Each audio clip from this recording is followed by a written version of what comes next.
Yes! And you know what? It's probably because I didn't get to do it along with you the first time. But obviously you've become a saint as well. I'm a saint.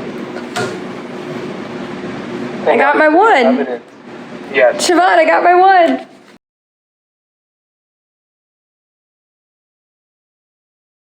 What's up, makers? Welcome back to the channel. My name is Nate Javier, and I'm super stoked you are here with me today on this beautiful SoCal day. We're in the middle of the DAMSON series where I'm taking you through the process that I go through for creating a magic show, new effects and things like that, and we're doing it all for a new social media app called Clubhouse. Not everybody's on it yet, and it is iOS only, and they're not a sponsor yet. But it's amazing. We've made a lot of friends, but I'm trying to be the first magician on there to do an audio-only magic show. Totally interactive, a lot of fun. We've gone through character design, we've gone through scripting, we've gone through cadence, originality, things like that. And today I want to talk to you about the bread and butter, the actual part of it all, designing an effect. Morph something that's been done time and time again, because let's face it, nothing these days is actually original, but readjusting it all so that way you're able to do what you can with it and create something that feels new from something that's old. I know a lot of DIY shows do it,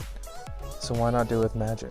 In creating a new magic effect or anything like that, there are different basic principles. Some people call it like the 7 sins of magic. It's where there are only like a few types of magic effects, from appearances, vanishing, let's see if I remember them all, levitation / suspension, transformation, and the list goes on. I'll probably stick it right here just because I can. But keeping those in mind and the parameters that we have here, I mean, to do an audio only magic show, they need to be able, they being the audience, needs to be able to do anything with what they have, and they may not have everything I have at my disposal, but they have small objects. They could have a deck of cards, they could have something like that. That's common everyday objects. Keeping that in mind, now I have to narrow down my entire repertoire into a smaller category containing those items or what they can do with those items. Then we narrow it down more to a smaller category that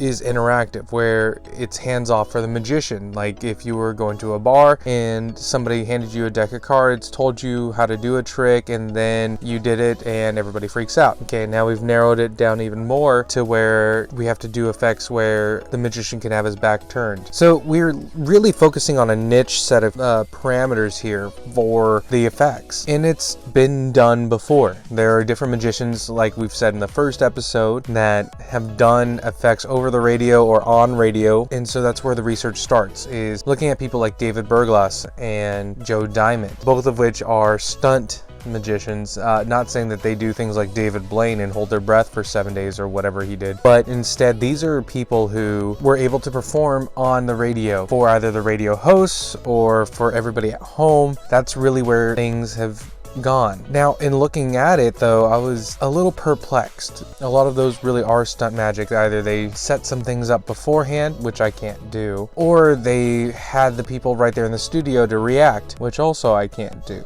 They had great ideas, but it came to a point where we need to reframe these. And then I looked into Juan Tamariz and what he's been doing with radio and television. In reality, what he did many years ago, a few decades ago, he did a magic TV show. Yes, he had an audience there, and yes, they were interacting, but they also had the opportunity to be able to be a part of the magic, which was the appealing part to me, seeing as my style is very involved with that. So I looked more into what Juan was doing, and then there were some episodes of his TV show where people would call in and say that they tried it along with him at home and they got the same results and they freaked out. So that's really where these effects are coming from, is a combination of the three of them. And then issue with effects like that is that it's very procedural. It feels very procedural. We all know different math tricks for bar bets and things like that. Actually, Alan taught one for Valentine's Day last year, and I'll link it somewhere up here, but it was very procedure based. You do this, go here, do this, do this, do this, and boom, magic. Can't happen like that. It needs to, I would like it to flow with the scripting, almost like there's a story to it, or there's a purpose to it, not just do A, B, C, and you get D. So that's really where the trick comes in, is reframing with scripting, but also simplifying the procedures where it's not a bunch of complicated actions where my audience will feel like they need to catch up. However, instead they need to continue on with it. So there needs to be pattern points strewn throughout, along with the procedures hiding in there. Now, in creating these components though, it's very simple. As soon as you start learning the different tools available, you can start picking and pulling at each one to, as you know what each principle does. It's just like putting a bunch of sleights in a hat, shaking it up, pulling out one paper, going, okay, that's a multi-lift, that's a glide, and you just keep going down the line. Eventually you're going to have a decent effect, and that's really where we've gone with this. It's not about just creating something new, but instead it's more about reframing something that's already been done, not for the sake of stealing material, because I know that's a big debate as well, but if it's not the same effect but you're using components from other ones, why not? I mean, if you're doing it in music, we've heard a bunch of different samples of music in modern, or samples of older music in modern day, like Eugene Booker record. I know we're going on the music tangent now, but he was a small-time producer and writer and singer, but he got recognized for the most interesting thing when Beyonce's Crazy in Love took his music from one of his songs and used it for that whole buildup of, you know, the horns and stuff in the beginning. That's all him. And she of course credited him and bought the rights for it. But the similar concept with magic, once somebody's established a principle or a move, go ahead and use it, because you're not going to use it the exact same way as they have in the past. So this week my guest was actually Eileen. She's really cool. She's an amazing food blogger, and Mr. Sloth saw the whole thing. Oh yeah, this is Mr. Sloth. You'll probably see him in some future videos, which is awesome. Mr. Sloth got to witness this, but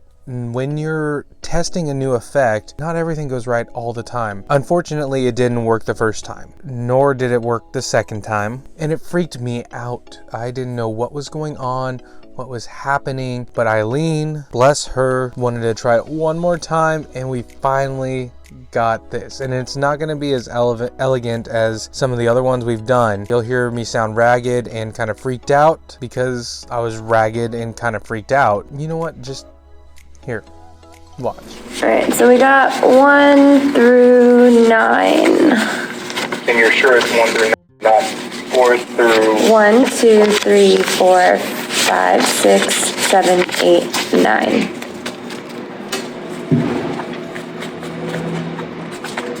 Okay. Take them. 1 should be on the face, 9 should be on the back. Put them face down in your hands. Okay. Alright. Go ahead. Take your packet of slips, cut, and complete the cut. Okay. Let's try it this way. Go ahead, cut and complete the cut again. Okay. We'll cut and complete again. Okay. And if you're feeling extra optimistic, go ahead and do it once more.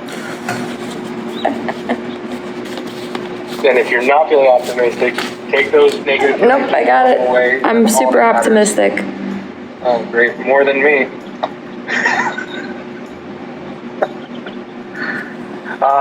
Okay. Take the top slip. We're going to make 2 piles, Eileen. Deal it to your left. Left.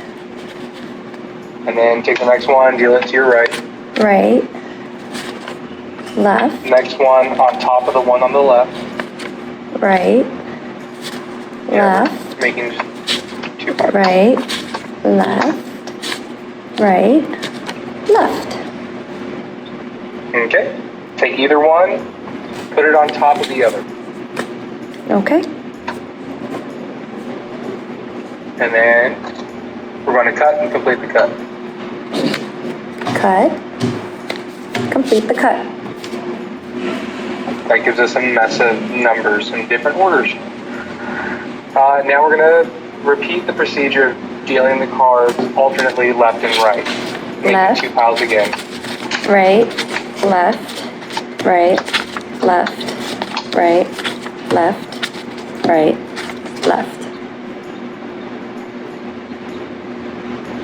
Okay. Bring them together again. Okay.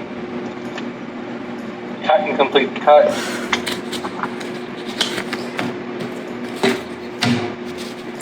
Okay. And you know what? Let's try this time. Let's make 2 more piles once more. 1 to the left, 1 to the right, 1 to the left, 1 to the right.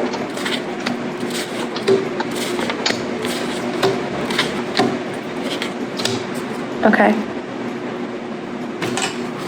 Bring them together, put 1 pile on top of the other, and cut and complete the cut, please. Okay. Take a look at the top slit once you've cut and complete the cut. Okay. You got that? Good, place it back on top. Don't forget that number. Okay. We're going to take that many slips, or cards in my case, and put them from the top to the bottom one at a time. Including the number that I just remembered. Okay. Correct. As long as it's back on top, we're going to do it.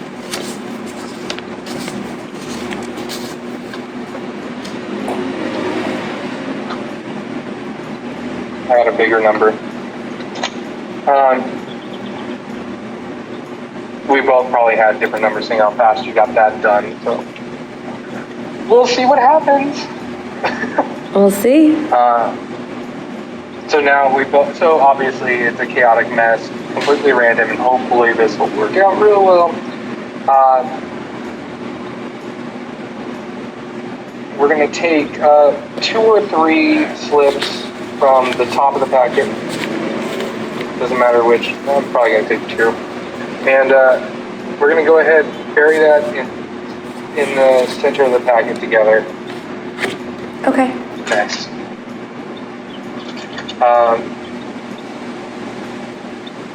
Remember, this is the point that you have to do carefully because you're either going to heaven or hell. And I just wanted to make sure you realize that point. Hell all the way.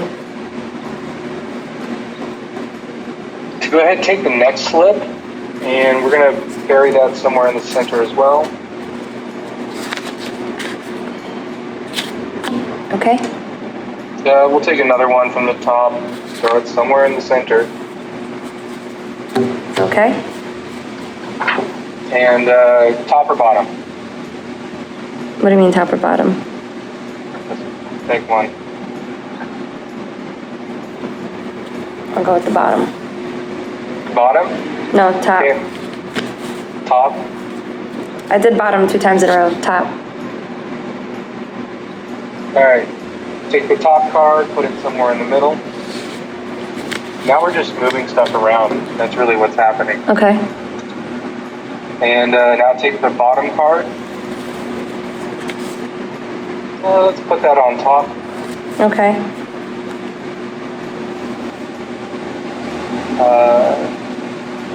Take another bottom. Hopefully it's working. Take another bottom one, put it in the middle.